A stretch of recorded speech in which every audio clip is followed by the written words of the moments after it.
ఇవ్వలేదు అని మనం ప్రశ్నించే అవకాశం లేదు.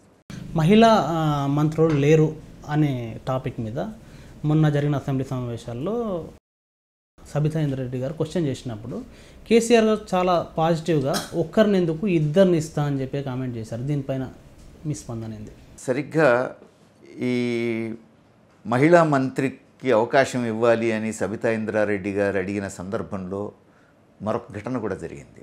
దీనికంటే ముందు శ్రీధర్ బాబు గారు కూడా ఏవో కొన్ని ప్రశ్నలు వేశారు.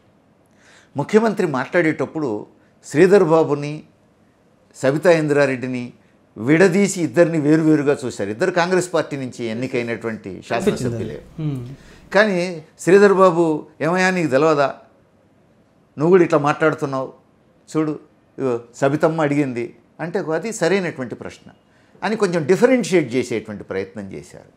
ఇప్పటికే మీడియాలో సాధారణ పొలిటికల్ సెక్షన్స్లో కొంత చర్చ నడుస్తూ ఉంది. ఏమైనా కాంగ్రెస్లో ఉన్న మరికొంతమంది ఎమ్మెల్యేలకు గాలం వేస్తున్నారేమో.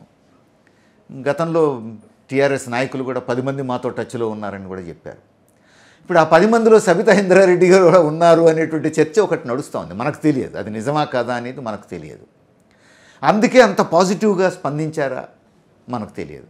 కానీ ఒకవైపు 10 మంది కాంగ్రెస్ ఎమ్మెల్యేలు మాతో టచ్లో ఉన్నారని చెప్తూ ఉండటం, రెండో వైపు శ్రీధర్ బాబుని కొంచెం పరుషంగా మందలించినట్టు చేసి సబితా ఇంద్రారెడ్డి గారిని మాత్రం కొంచెం సవరదీసినట్టుగా మాట్లాడడం, ఇవన్నీ కూడా అనేక అనుమానాలకు అవకాశం ఇస్తున్నాయి.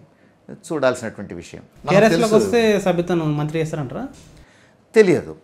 ఒకవేళ ఆ టచ్లో ఉన్నోళ్ళల్లో కూడా ఆమె కూడా ఉండి ఉంటే అది నిజమైతే, బేరసారాల్లో మంత్రి పదవే ముఖ్యమైన అంశం అయితే, వాళ్ళు వాగ్దానం చేస్తే, ఇవన్నీ అయితే గీతే చేస్తే ఊహలకు సంబంధించిన విషయాలు, ఇవన్నిటికీ కరెక్ట్ సమాధానం చెప్పాల్సింది సబితా ఇంద్రారెడ్డి గారు, ముఖ్యమంత్రి గారు. మూడో వ్యక్తి ఎవరు సమాధానం చెప్పలేరు. ఇందులో ఉన్న నిజానిజాలు వాళ్ళిద్దరిలో ఎవరో ఒకళ్ళు చెప్తే తప్ప మనకు తెలియవు. ఇప్పటికే టీడీపీ నుంచి ఎన్నికైన 2 ఎమ్మెల్యేలు ఒకళ్ళు ఆల్రెడీ వెంకట వీరయ్య టీఆర్ఎస్ గూట్లోనే ఉన్నారు అనే చర్చ కూడా నడుస్తూ ఉంది. వచ్చేసారి 6 మంత్రులను తీసుకునే దాంట్లో ఆయన పేరు కూడా ఉంటుందనేటువంటి చర్చ కూడా నడుస్తూ ఉంది. ఇప్పుడు ఎమ్మెల్సీ ఎన్నికల్లో కూడా కాంగ్రెస్కు టీఆర్ఎస్ని టీడీపీ నుంచి ఆ 2 వేస్తే తప్ప గెలవరు. అందులో వెంకట వీరయ్య వెయ్యడు అనేటువంటిది కూడా ఒక చర్చ నడుస్తూ ఉంది.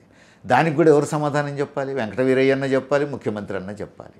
మనం ఎవరో మూడో వ్యక్తి చెప్పగలిగేటువంటి పరిస్థితి లేదు. ఇవన్నీ వేచి చూడాల్సింది.